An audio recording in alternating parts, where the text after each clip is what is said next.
Hello friends, you are welcome to our YouTube channel English Literature 247. As you all know, we have started a series of MCQs और उस series की हमारी ये 78 video है। इससे पहले हमने 77 वीडियोस को डिस्कस किया है। यदि आपने उन वीडियोस को नहीं देखी है तो आप प्ले लिस्ट में जाकर वहाँ से देख सकते हैं। आज की इस वीडियो में हम मॉडर्न एज को डिस्कस करेंगे। मॉडर्न एज पे हमारी 11th वीडियो होगी और इस सीरीज़ की हमारी ये 78 वीडियो होगी। तो चलिए हम शुरू करते हैं अपनी आज की इस वीडियो को। हमारा फर्स्ट क्वेश्चन है, in George Orwell's novel 1984 what is newspeak. ये कहना चाहते हैं कि जॉर्ज ऑरवेल की एक नावल है जिसका नाम है 1984। इसमें जो न्यू स्पीक है इसका मतलब क्या है। फर्स्ट है अ न्यूज़पेपर, सेकंड है प्रोपेगेंडा सिस्टम, थर्ड है अ लैंग्वेज, फोर्थ है अ कम्युनिकेशन नेटवर्क। तो फर्स्ट का हमारा सही आंसर है C, a language. Next question is second, which of the following novels does not employ the technique of frame story. ये कहना चाहते हैं कि इनमें की कौन सी एक नावल है जिसमें फ्रेम स्टोरी की टेक्निक यूज़ नहीं की गई है। फ्रेम स्टोरी क्या होता है, एक नावल होती है जिसके अंदर एक और नावल होती है, उसे हम बोलते हैं फ्रेम स्टोरी। दैट मीन्स कि a story within a story, एक स्टोरी के अंदर जब एक और स्टोरी होती है तो इसी को हम बोलते हैं फ्रेम स्टोरी। तो कौन सी नावल है जिसमें ये टेक्निक यूज़ नहीं की गई है। फर्स्ट है फ्रैंकेस्टाइन, सेकंड है मॉल फ्लैंडर्स, थर्ड है वेदरिंग हाइट्स, फोर्थ है Tom Jones Heart of Darkness. तो इसका जो सही आंसर है, एक तो नहीं यूज़ किया गया बी में, मॉल फ्लैंडर्स में, और सेकंड है टॉम जोन्स, इनमें यूज़ नहीं किया गया है। दैट मीन्स की सही आंसर हो जाएगा D. Next question is third, which of the following groups of poets is characterized by the following features. ये कहना चाहते हैं कि पोएट्स का कौन सा एक ग्रुप है जिनको इन क्वालिटीज़ से डिस्क्राइब किया गया है। फर्स्ट है they used self consciously modern imagery derived from industry and technology. Second है their method was derived from the metaphysical poetry of Donne. Third है their scientific images were most admired by टी.एस. Eliot. Fourth है they were to some extent influenced by Marxist materialism. और आपको बताना है ये किस टाइप के पोइट की बात कर रहे हैं। फर्स्ट है जॉर्जियन पोइट्स, सेकंड है एडवर्डियन पोइट्स, थर्ड है 30s पोइट्स और फोर्थ है मार्शियन पोइट्स। तो इसका सही आंसर है सी, 30s पोइट्स, यानी कि जो 1930s के पोइट होते हैं उनकी ये सारी क्वालिटीज़ होती हैं। नेक्स्ट क्वेश्चन हमारा है fourth, which of the following novels is based on is a homage to E.M. Forster's Howards End. ये कहना चाहते हैं बेसिकली यहाँ पे जो E.M. फॉस्टर हैं इनकी एक नावल है जिसका नाम है हॉवर्ड्स एंड। तो आपको बताना है कि कौन से राइटर की एक नावल है जो कि E.M. फॉस्टर की नावल हॉवर्ड्स एंड पर बेस्ड है। फर्स्ट है Ian McEwan's Enduring Love, second है J.M. क्वेडजीज डिस्ग्रेस, थर्ड है Zadie Smith's On Beauty, third है पॉल स्कॉट्स स्टेइंग ऑन, और फोर्थ का हमारा सही आंसर है C, Zadie Smith's On Beauty. तो ये जो ऑन ब्यूटी होती है जिसे लिखा गया है जैदी स्मिथ के द्वारा, ये बेस्ड है E.M. फॉस्टर के हॉवर्ड्स एंड पर ये बेस्ड है और इसे पब्लिश किया गया था 2005 में। अगला क्वेश्चन हमारा है fifth, what quality of human beings does the following lines by W.H. Auden show. ये कहना चाहते हैं कि ह्यूमन की कौन सी क्वालिटीज़ को W.H. ऑर्डन इन लाइन से शो करते हैं। फर्स्ट है लाइन है, in Brueghel's Icarus for instance how everything turns away quite leisurely from the disasters, the ploughman may have heard the splash the forsaken cry but for him it was not an important flow. First है indifferent, second है cruelty, third है self centredness, fourth है helplessness. तो हमारा जो fifth का सही answer होगा, इसमें से एक तो इंडिफरेंस होता है, दूसरा सेल्फ सेंटर्डनेस होता है, ये और सी, और ए और सी किस में है, डी में, तो D is the right answer. Next question is sixth है, the epigraph of the novel Razor's Edge by Somerset मैघम reacts thus, the sharp edge of a razor is difficult to pass over, thus the wise say that path to salvation is hard. This is taken from a verse in which Upanishad. Basically question को पहले समझेंगे। ये कहना चाहते हैं कि एक novel है, नावल का नाम है रेजर्स एज, ये नॉवेल का नाम है। इसे लिखा गया है सोमरसेट मैघम के द्वारा। और इस नॉवेल को जो एपिग्राफ है, एपिग्राफ के मतलब ये होता है जो नॉवेल की स्टार्टिंग में जो कोटेशन लिखा जाता है उसे हम बोलते हैं एपिग्राफ। तो इस नॉवेल के जो एपिग्राफ है वो है the sharp edge of a razor is difficult to pass over, thus the wise say that path to salvation is hard. ये इसका एपिग्राफ है।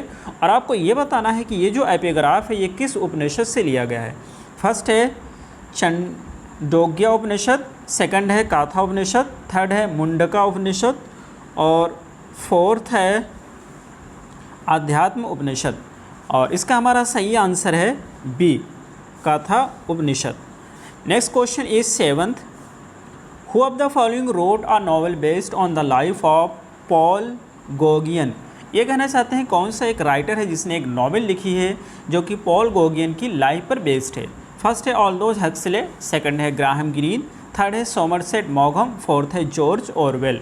और 7th का हमारा सही आंसर है सी, सोमरसेट मैघम। Next question is 8th, homage to Catalonia by is an account of Spanish civil war. ये कहना चाहते हैं होमिज टू कैटलोनिया, ये बेसिकली लिखा गया है स्पेनिश सिविल वार के बारे में। और इसे किसके द्वारा लिखा गया है। फर्स्ट है W.H. ऑर्डन, सेकंड है ग्राहम ग्रीन, थर्ड है लुइस मैकनीस और फोर्थ है जॉर्ज ऑरवेल। 8 का हमारा सही आंसर है डी, इसे लिखा गया है जॉर्ज ऑरवेल के द्वारा। हमारा नेक्स्ट क्वेश्चन है 9th, about home did T.S. Elliot से। T.S. इलियट किसके बारे में कहते हैं इन लाइन के द्वारा। They do not feel their thought as immediately as the odour of a rose. First है द मेटाफिजिकल पोएट्स, सेकंड है ड्राइडन एंड पोप, थर्ड है वर्ड्सवर्थ एंड कोल्ड्रिच, फोर्थ है टेनिसन एंड ब्राउनिंग। और 9th का हमारा सही answer है D, Tennyson and Browning. Next question is 10th, the volume of essays the Celtic Twilight was written by. ये कहना चाहते हैं कि ये जो सेल्टिक ट्विलाइट है ये एसेज का कलेक्शन है। और आपको बताना है कि इसको किसके द्वारा लिखा गया है। फर्स्ट है लेडी ग्रिगोरी, सेकंड है G.B. शॉ, थर्ड है W.B. ईट्स, फोर्थ है J.M. सिंजे। और 10th का हमारा सही आंसर है सी, इसे लिखा गया है W.B. ईट्स के द्वारा। नेक्स्ट क्वेश्चन है 11th, in which poem do you find these lines. ये जो लाइन है ये किस पोएम से ली गई हैं। और वो लाइन है consume my heart away sick with desire and fasten to a dying animal. First है सेलिंग टू बाइजेंटियम, सेकंड है द टावर, थर्ड है Leda and the Swan, fourth है बाइजेंटियम। और 11th का हमारा सही आंसर है ए, इसे लिया गया है सेलिंग टू बाइजेंटियम से। ये जो पोएम है सेलिंग टू बाइजेंटियम जिसे W.B. ईट्स के द्वारा लिखा गया है और इसे पब्लिश किया गया था 1928 में। नेक्स्ट क्वेश्चन हमारा है 12। Next question is 12, in which poem do you find these lines. ये जो लाइन है ये किस पोएम से ली गई हैं। Words strain cracks and sometimes break under the burden, under the tension, slip slide perish, decay with imprecision, will not in place, will not stay still. First है ईस्टर कोकर, सेकंड है the Waste Land, third है Gerontion, fourth है Burnt Norton. और इसका सही answer है D, Burnt Norton. इस poem को T.S. एलियट के द्वारा लिखा गया है। Next question is 14th, who wrote the historical novel I Claudius. एक हिस्टोरिकल नॉवेल है जिसका नाम है आई क्लॉडियस। और आपको बताना है कि ये नॉवेल किसके द्वारा लिखी गई है। फर्स्ट है लुइस मैकनीस, सेकंड है रॉबर्ट ग्रेव, थर्ड है फिलिप लार्किन, फोर्थ है किंग्सले एमिन। और 14th का हमारा सही आंसर है बी, इसे लिखा गया रॉबर्ट ग्रेव के द्वारा।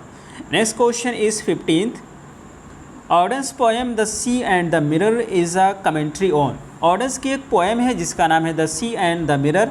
ये एक कमेंट्री है लेकिन किस पे है। फर्स्ट है द टेम्पेस्ट, सेकंड है पैराडाइज लॉस्ट, थर्ड है ईट्स पोएम, थर्ड है और फोर्थ है सिम्बेलाइन। 15 का हमारा सही आंसर है ए, जो कि विलियम शेक्सपियर का एक प्ले है द टेम्पेस्ट और उसी पर ये एक कमेंट्री है। Next question is 16th, which of the following is based on Aeschylus Eumenides the third part of Oresteia. ये कहना चाहते हैं कि कौन सा एक वर्क है जो कि बेस्ड है एस्चिलस के यूमेनाइट्स। बेसिकली एक क्या है, ओरेस्टिया है। ओरेस्टिया बेसिकली एक ट्रिलॉजी है, 3 बुकों का कलेक्शन है जिसमें कि जो लास्ट बुक है वो यूमेनाइट्स। और आपको बताना है कि ये किस पर बेस्ड है। फर्स्ट है मर्डर इन कैथेड्रल, सेकंड है फैमिली रियूनियन, थर्ड है द कॉकटेल पार्टी, फोर्थ है द रॉक। और 16 का हमारा सही आंसर है बी, फैमिली रीयूनियन। तो ये जो फैमिली रीयूनियन है ये एक प्ले है जिसे टी.एस. इलियट के द्वारा लिखा गया है और इसे पब्लिश किया गया था 1939 में। और ये जो द ओरेस्टिया है ये एक ट्रिलॉजी है जो कि ग्रीक ट्रेजेडी का कलेक्शन है। इसे एस्चलस के द्वारा लिखा गया है और इसकी जो लास्ट बुक है वो है यूमेनाइट्स, ये इसकी लास्ट बुक है। Next question is 17th, which poem ends with the title I should be Glade of another death. ये जो है इस लाइन से कौन सी बुक है वो एंड होती है। फर्स्ट है बर्ट नॉर्टन, सेकंड है ऐश वेंसडे, थर्ड है Sweeney among the nightingales, fourth है जर्नी ऑफ द मैगी। और 17 का हमारा सही आंसर है D, journey of the Magi. इसको लिखा गया है टी.एस. इलियट के द्वारा। Next question is 18th, in which section of the Waste Land is there the mention of Phlebas the फेनिशियन।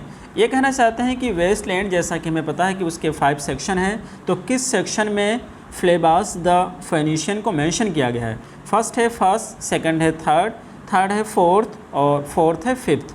तो 18 का हमारा सही आंसर है सी, यानी कि फोर्थ सेक्शन में मेंशन किया गया है। और फोर्थ सेक्शन को हम जानते हैं डेथ बाय वाटर के नाम से। नेक्स्ट क्वेश्चन हमारा है 19th नंबर का, the book the White Goddess a historical grammar of poetic myth which influenced Ted Hughes was written by. ये कहना चाहते हैं बुक है जिसका नाम है the White Goddess a historical grammar of poetic myth. इस बुक को किसके द्वारा लिखा गया है। फर्स्ट है विलियम ब्लैक, सेकंड है रॉबर्ट ब्रिजेस, थर्ड है रॉबर्ट ग्रेव्स, फोर्थ है W.B. ईट्स। और 19 का हमारा सही आंसर है सी, इसे लिखा गया है रॉबर्ट ग्रेव्स के द्वारा। नेक्स्ट क्वेश्चन हमारा है 20th, the book of essays titled uses of diversity was written by. एक एसेज की बुक है जिसका नाम है यूजेस ऑफ डाइवर्सिटी। आपको बताना है किसके द्वारा लिखी गई है। फर्स्ट है G.B. प्रीस्टले, सेकंड है A.G. गार्डिनर, थर्ड है J.S. मिल, फोर्थ है J.K. चेस्टरटन। और 20th का हमारा सही आंसर है डी, इसे लिखा गया है J.K. चेस्टरटन द्वारा। Next question is 21st, who wrote the novel the light that failed. ये जो नॉवेल है द लाइट दैट फेल्ड जिसकी सेटिंग लंदन में है और आपको बताना है कि इसको किसके द्वारा लिखा गया है। फर्स्ट है रुडयार्ड किपलिंग, सेकंड है आर्नोल्ड बेनेट, थर्ड है जॉन मेसफील्ड, फोर्थ है हिलेर बेलोक। और 21st का हमारा सही आंसर है ए, इसे लिखा गया है रुडयार्ड किपलिंग के द्वारा और जो कि एक नॉवेल है। नेक्स्ट क्वेश्चन हमारा है 22 नंबर का, the last of the modernist novels Under the Volcano was written by. आपको ये बताना है कि अंडर द वोल्केनो किसके द्वारा लिखा गया है। फर्स्ट है मालकोम लोरी, सेकंड है विंडैम लेविस, थर्ड है एवलिन वोक, फोर्थ है लॉरेंस डोरेल। और 22 का हमारा सही आंसर है फर्स्ट, इसे लिखा गया है मालकोम लोरी के द्वारा। नेक्स्ट क्वेश्चन है 23rd, the wind among the reeds and the winding stairs and works by. ये कहना चाहते हैं the wind among the reeds and winding stairs, ये किसके द्वारा लिखा गया है। फर्स्ट है रॉबर्ट ब्रिजेस, सेकंड है T.S. इलियट, थर्ड है W.B. ईट्स, फोर्थ है W.H. ओडेन। और 23rd का सही आंसर है सी, इसे लिखा गया है W.B. ईट्स के द्वारा। Next question is 24th, what does East Coker mean in Eliot's poem of the title. ये कहना चाहते हैं T.S. इलियट की एक पोएम है जिसका नाम है ईस्ट कोकर। आपको बताना है कि इसकी मीनिंग क्या होती है। फर्स्ट है अ प्रोफेशनल, सेकंड है अ नॉटिकल इंस्ट्रूमेंट, थर्ड है अ विलेज, फोर्थ है अ शिप। और 24th का हमारा सही आंसर है सी, अ विलेज। हमारा आज का लास्ट क्वेश्चन है 25th नंबर का, the Faber book of modern verses was first edited by. ये कहना जो बुक है मॉडर्न वर्सेस, फेबर बुक है मॉडर्न वर्सेस, इसको सबसे पहले किसके द्वारा एडिट किया गया था। फर्स्ट है मार्गरेट ड्रेबल, सेकंड है एंड्रयू मोशन, थर्ड है W.H. ओडेन, फोर्थ है माइकल रॉबर्ट्स। और 25th का हमारा सही आंसर है डी, इसे एडिट किया गया था सबसे पहले माइकल रॉबर्ट के द्वारा और इसे पब्लिश किया गया था 1936 में। तो ये रहे हमारे आज के क्वेश्चन। हमें उम्मीद है आपको समझ आए होंगे। फिर मिलते हैं अगली वीडियो में। Till then take care, have a good time.